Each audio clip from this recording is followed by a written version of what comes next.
Welcome to the bonus episode of Good. the Have a Drink podcast. Awesome. Hey, let's talk about it.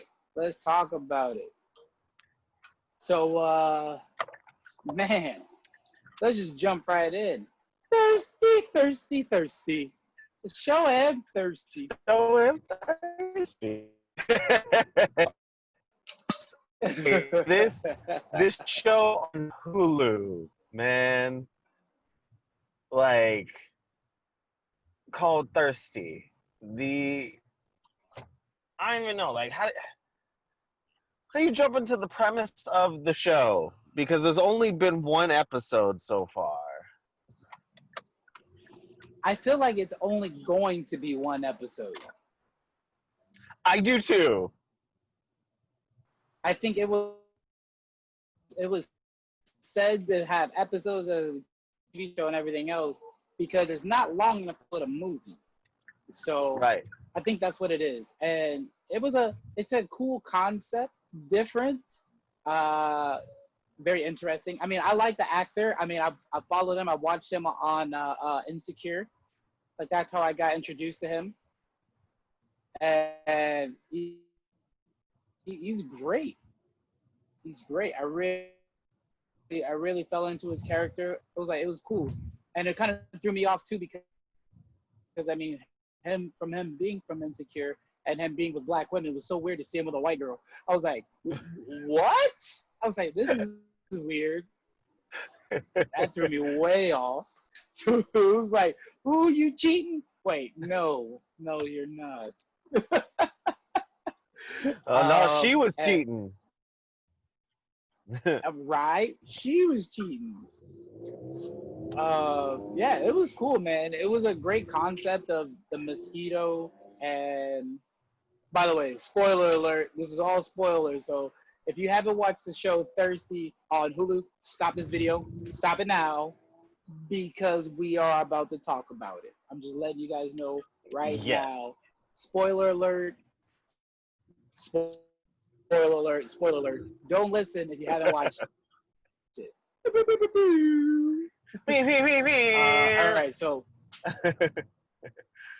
All right, so yeah, Thirsty on Hulu.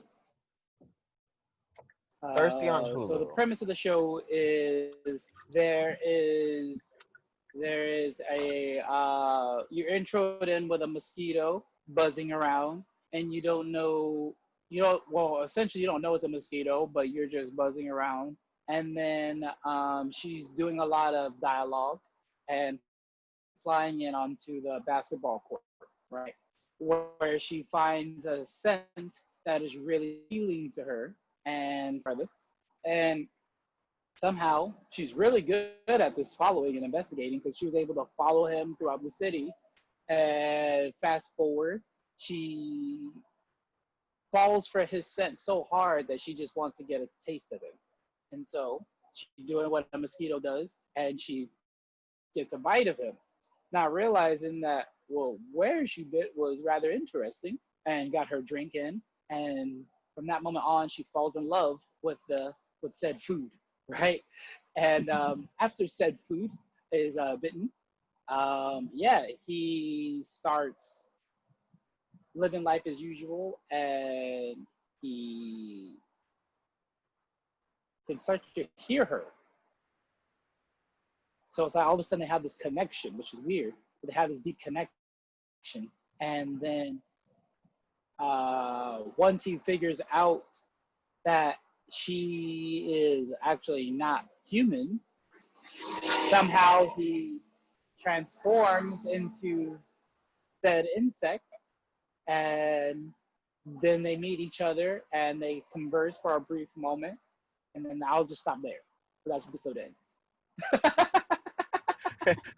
Great place to stop. I don't know if you know, but I think the mosquito, I may be wrong, correct me if I am, but I think the mosquito is Maya Rudolph. Like one of my favorite actresses out there. Could be. My other phone is in the house, or else I would fact check it. And I would have also gotten it. If you guys figure out the name and you want to correct us, by all means. Oh, yep. Okay. So it is Maya Rudolph. Well done. And the gentleman's name is Jay Ellis. Jay Ellis is the actor, and I really enjoy him a lot. I really enjoy him a lot. Maya Rudolph is the mosquito. Yes, she's one of my Yeah. favorite actors. Um, she is phenomenal in any role she gets, and is absolutely hilarious. It's only 12 minutes long, so it has to capture you in this story enough to make you want to see more. But I'm unsure, like how we said, like this may just be one episode series. Like I'm unsure what the next thing would be. Like where do you go from there? Like so you have what you would call a were mosquito that Mhm. bites you and turns you into a mosquito who's also shocked now that you just turned into a mosquito. Right, right. And it's crazy because he falls in love with her. Yeah. Like, like how? Like Like, where did that come is from? I don't know. I was trying to figure that out myself. Like, I'm like, okay, I get the fact that she could fall in love with him because love at first sight, first scent, and everything, right? But then again, it makes you wonder too. They, it was all about connection. Like when you go on a deeper level, it's all about connection, right? So by her falling in love with his scent, she fell in love with him. And then when she uh, got her first drink on said appendage, it was uh, their first intimate moment, right? Absolutely. And then when they finally officially meet, I was like, this is impressive. It's very well done. So now, when you say where do they go with this? Where do you think they'll go with this? I wonder if there are going to be more mosquitoes out there that are partnering with people in this way. Um, it's interesting because we're talking about the underlayer of it, like what's underneath it. Um, yeah, it's about connection. It's about building that connection, but also, interestingly enough, seeing like apart from like the wild leaps that they took within it, because I mean it was just like a wild concept in and of itself, but to to create a connection between two beings that don't even that are unable to communicate, and then the initial spark of how fast things can roll in those moments, you know um of how all these things, like the inner thoughts of the mosquito as like she's talking at him, assuming he doesn't hear her. you know a lot of times, these are the thoughts and feelings of other people when they don't feel like they're seen or heard. Ah, They feel like that fly on the wall, and they're like, oh my god, I see the love of my life before me, and like I'm not able to really talk to them because they don't even know I exist, but I could just say that I love you and I want to be with you forever. And should we get married? And that, like, there's a moment where he like stops and turns, and she's just like, wait, can you hear me? Like, oh, all that stuff I said before, I was just joking, I was just kidding. And to see that, like, I mean, obviously they're played by actors that can portray this emotion, but just to have that be represented in like such a divide in species, yeah, I thought was really interesting. I agree. And then we're always so used to things becoming human, but for the human to become the thing was well played, Right. You were well used to played. that. We're used to that. Let's break the curse kind of relationship of like, oh, you were bitten by a vampire, you were bitten by a werewolf. Well, we'll have to go on a journey to kill the werewolf who bit you, and to turn you Yeah, back into being a human. Yep, or like the Little Mermaid effect. Yes. You know, the Oh, longing to want to be human, and then to doing whatever they have to do to stay or remain. You know, whereas now it absolutely. was quite the opposite, and it was the woman in pursuit of the man again, which was great. But when she attains said man, the man is the one who conformed to the woman, and not the other way. Right. But all right. So let me play the other side for a moment because I'm like they could have done better with the switch to him for him because I Mm-hmm. don't feel like there was enough to justify his immediate attraction and desire and love for this mosquito when he had no idea there was even a mosquito around him. It was like there was no inkling that like he had to deal with a mosquito. All he saw was a bite on himself, and Yeah. he didn't even think it was a bite. He thought it was like an STD or something. So it Yeah. just kind of like I felt like they didn't. I felt like there was something missing, or there was more to be desired from how they approached that connection. You know, I get her like the way they set up her attraction and the mosquito, was great because it gave you a sense of where they started from before they saw the person, why they had the level of intensity about them towards that guy, the guy, and then where it grew from there. But as far as like him, it just was like he just got out of a messed up relationship, and and then he ends up going back to her, and in the middle of them having sex when he doesn't even know, like he has no idea about a mosquito, he has no idea about like where they met or any of that, but he stops midway through as if he can kind of hear her, because I had to watch this twice just to like digest it. But he hears her in the distance as she's already so far away from him, to say like this connection is strong enough to draw him to her, and then he just whoosh, into a mosquito, like brother. Like I'm all for us getting roles, but my dude, like It was very rushed and underdeveloped. yeah, It was almost like a very well done or a higher budgeted student film. yes, like a very very short film. Yeah. And that's why I took it for what it was. When I seen this thing was 12 minutes, it wasn't much I was going to, expect from it, for one. You know, I but didn't even know it was 12 minutes until like halfway through the episode. I'm like, how long is this thing? you mean I'm halfway done already? He just quit playing basketball. No, Right. that was very well done, though. I thought it was cool. I thought it was a cool little joint. It was a cool little treat. It kind of gave me a better perspective. So we've talked about Black as Fuck on the show, Black AF, um, Hmm. and in one of the episodes, he the main character, the fuck, what is his name? What's his name? Keenan, or Ke- Kenya, sorry. Kenya. Yeah, yeah, yeah. That's what I was trying to remember. I was like, fuck, it was something. Yeah, Yeah, Kenya. Kenya Barris. Yeah, Kenya Barris. He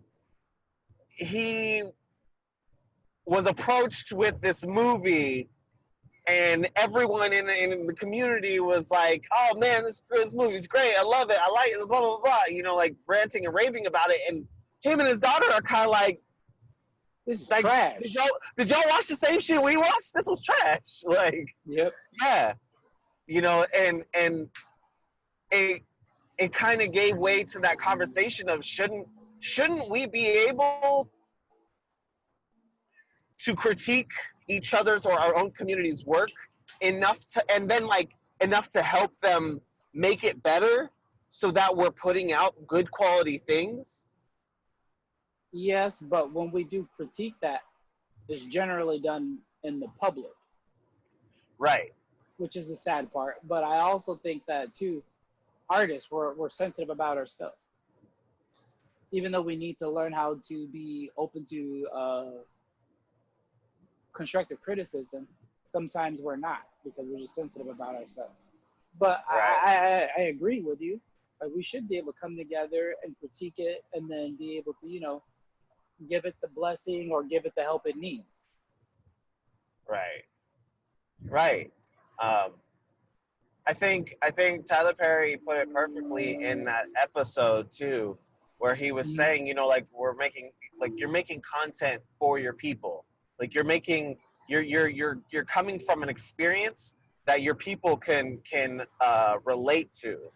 It's the kind of community and shared experience that you guys can connect with, especially from Yeah, viewer to creator. It's interesting because it makes me think of this other thought along those lines of like on the like dual spectrum of like, yeah, I personally agree with the idea that we should be able to critique and make each other's work better so that we can stand on it as a whole and so that we can put out like high quality things that where people look at it and they're like, man, this is this is phenomenally told, yes, because I feel like that's important, especially if we're talking about our representation within entertainment, you know, and then there's that dual side to it of like I mean, we have to be great at what everyone else can be okay at. yeah, that's true. That's a very well said statement. And to piggyback off of that is to also remember that uh, we,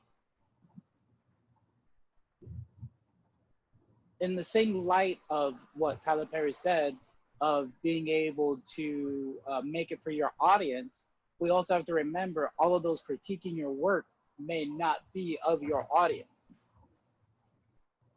Right. Because Well, not all skin folk is kin folk. You know what I'm saying? So right. therefore, it's like what appeals to me is not going to appeal to you. We're still part of the same community, but so you're going to have a harder critique on my art because you're from a different community who probably wouldn't have watched in the first place.